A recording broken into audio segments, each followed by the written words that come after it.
Hello everyone, welcome back. आज हम बात करेंगे requirements of international trade. International business की क्या क्या रिक्वायरमेंट्स होती हैं वो आज हम डिस्कस करने वाले हैं इस वीडियो लेक्चर में। प्रीवियस लेक्चर में मैंने आपको बताया था इंटरनेशनल बिजनेस के बारे में, ठीक है।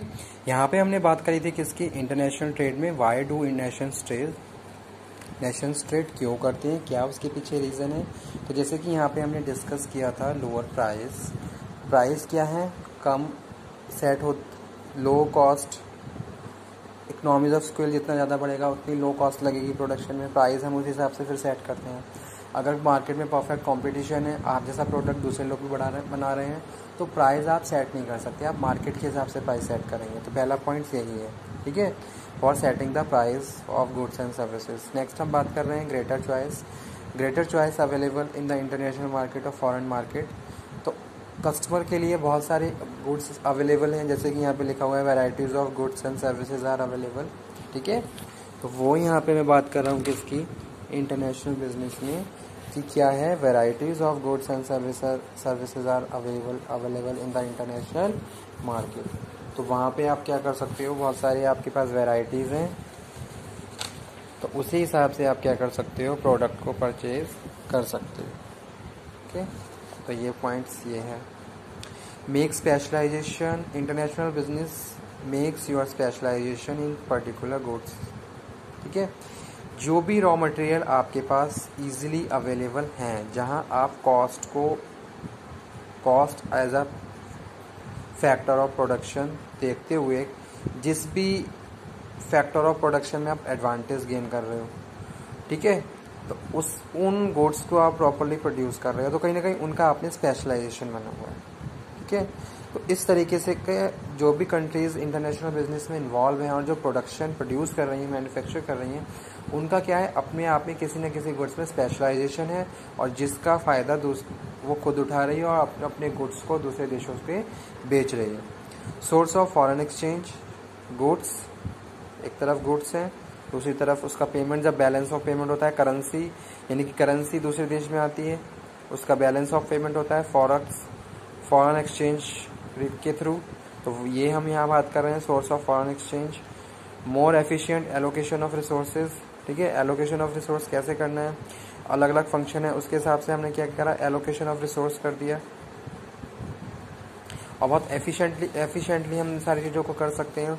हमें पता है क्या फंक्शन किस तरीके से परफॉर्म करनी है, प्रॉपरली सारी नॉलेज है, कब किस पर्सन की रिक्वायरमेंट है, जैसे होता है ना राइट पर्सन और राइट जॉब, या फिर फंड की रिक्वायरमेंट है, कितना फंड कहाँ पे लगाना है, उसकी प्रॉपरली हमने बजटिंग कर ली है। तो वो यहाँ पे हम बात करें। इंक्रीज कॉम्पिटिशन तो ऑब्वियसली इंक्रीज होगा इंटरनेशनल मार्केट में, बहुत सारे कॉम्पिटिटर्स हैं जो मार्केट में आते हैं, एक दूसरे को कॉम्पीट करते हैं, तो एक परफेक्ट कॉम्पिटिशन होता है। आप जैसा प्रोडक्ट बहुत सारी कंपनी मैन्युफैक्चर कर रही हैं, ठीक है, किस प्राइस पे कर रही हैं, कैसे कर रही हैं, कितना इनोवेटिव प्रोडक्ट लेके आ रही हैं, ये कंपनी पे डिपेंड करता है, उसकी क्या पॉलिसी है, ठीक है। इकोनॉमीज ऑफ स्केल, बल्क में आप प्रोडक्शन कर रहे हो, आपके पास बहुत सारे ऑर्डर्स हैं, डिफरेंस इन रिसोर्स में डिफरेंस है, ग्रेटर चॉइस और लोअर प्राइस, ठीक है। अब जो टॉपिक है, आज का जो टॉपिक है वो किससे रिलेटेड है, आज वो है रिक्वायरमेंट्स, कि भाई इंटरनेशनल बिजनेस की रिक्वायरमेंट्स क्या क्या होती हैं, क्यों क्या क्या रिक्वायरमेंट्स हैं। तो पहली रिक्वायरमेंट है economies of scale. International business कर रहे हो तो बल्क में आपको प्रोडक्शन करना होगा, यानी कि आप क्या करोगे, एक साथ बहुत ज़्यादा प्रोडक्ट, मतलब कि एक साथ बहुत ज़्यादा प्रोडक्शन कर रहे हो। कोई भी आपको ऑर्डर मिला हुआ है तो आप एक बड़ा ऑर्डर एक साथ प्रोड्यूस कर रहे हो, तो कहीं ना कहीं उसकी कॉस्ट क्या हो जाएगी, कम हो जाएगी, ठीक है, प्रोडक्शन करते समय। वहीं आप छोटे छोटे ऑर्डर हैं, बार बार अलग अलग प्रोडक्शन कर रहे हो, तो उसकी कॉस्ट क्या हो जाएगी, बढ़ जाएगी। तो एक साथ अगर हम बहुत सारे गुड्स को प्रोड्यूस करते हैं तो उनकी पर यूनिट कॉस्ट पे थोड़ा इफेक्ट पड़ता है, ठीक है। अवेलेबिलिटी ऑफ गुड्स, दूसरी क्या रिक्वायरमेंट है, अवेलेबिलिटी ऑफ गुड। अगर आप कोई भी गुड्स मैन्युफैक्चर के एक्सपोर्ट कर रहे हो, तो उसका रॉ मटेरियल की अवेलेबिलिटी आपके पास प्रॉपर होनी चाहिए, ठीक है। प्रॉपर अगर रॉ मटेरियल अवेलेबल नहीं होगा तो आप प्रोडक्शन नहीं कर पाएंगे। नेक्स्ट यहाँ पे हम बात कर रहे हैं lack of resources, properly resource ही नहीं है, जैसे कि क्या है, टेक्नोलॉजी आपके पास प्रॉपर नहीं है, प्रॉपर कोई रॉ मटेरियल नहीं है, ठीक है। तो वो यहाँ पे हम बात कर रहे हैं, प्रॉपरली रिक्वायर्ड होती हैं ये सारी चीज़ें, जितने भी रिसोर्स एफिशिएंटली आपको यूज़ करने हैं और उनको प्रॉपरली ऑप्टिमम यूटिलाइजेशन करना है। लैक ऑफ स्किल्स, जैसे सपोज कुछ इनोवेटिव प्रोडक्ट आप प्रोड्यूस करने वाले हो, इसके लिए स्पेशल काइंड्स की लेबर की वर्कर्स की रिक्वायरमेंट है, लेकिन नहीं है, तो लेकिन वो सारी चीज़ें भी प्रॉपर होनी चाहिए। अगर किसी बायर ने हमें ऑर्डर दे दिया और उसने उसके सैंपल के हिसाब से हमें क्या करना है, फिर प्रोडक्ट को प्रोड्यूस करना होगा। Increase competition is a requirement of international business. जितना ज़्यादा कंपटीशन होगा उतना ही कंज्यूमर कस्टमर के लिए फ़ायदा होगा। ठीक है, प्राइस हम अपने हिसाब से सेट नहीं कर सकते, मार्केट के हिसाब से हमें सारी चीज़ें करनी होंगी। सारी चीज़ें क्या है, ट्रांसपेरेंसी है, विजिबिलिटी है, कस्टमर को सब कुछ पता है इंटरनेशनल मार्केट में क्या चल रहा है क्या नहीं चल रहा है। Source of foreign exchange.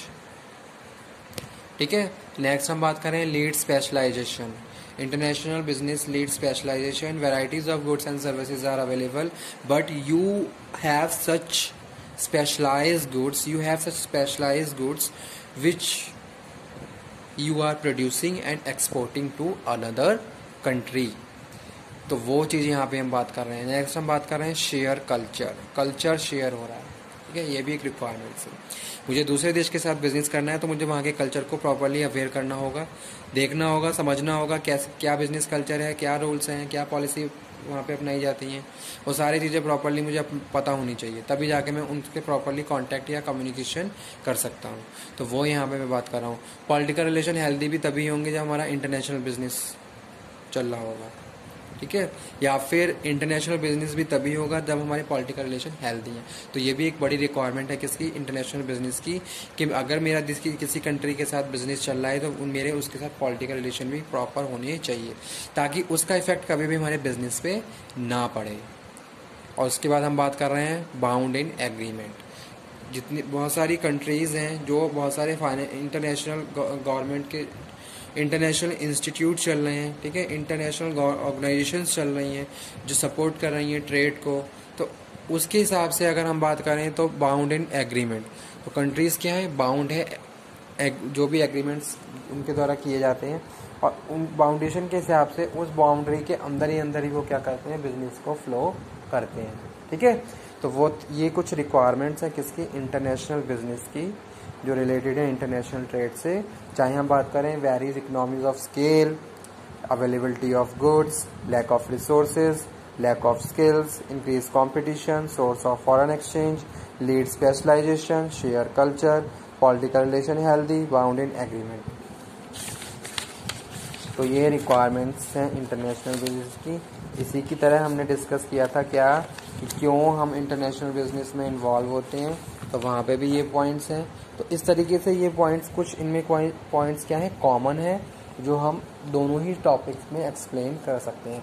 जैसे क्या है, availability of goods and services है, मेक स्पेशलाइजेशन है, ठीक है, इंक्रीज कंपटीशन है। तो ये सारे पॉइंट्स इस तरीके से आपको एक्सप्लेन करने हैं ताकि आप इजीली सारी चीज़ों को प्रॉपरली कवर अप कर सकें।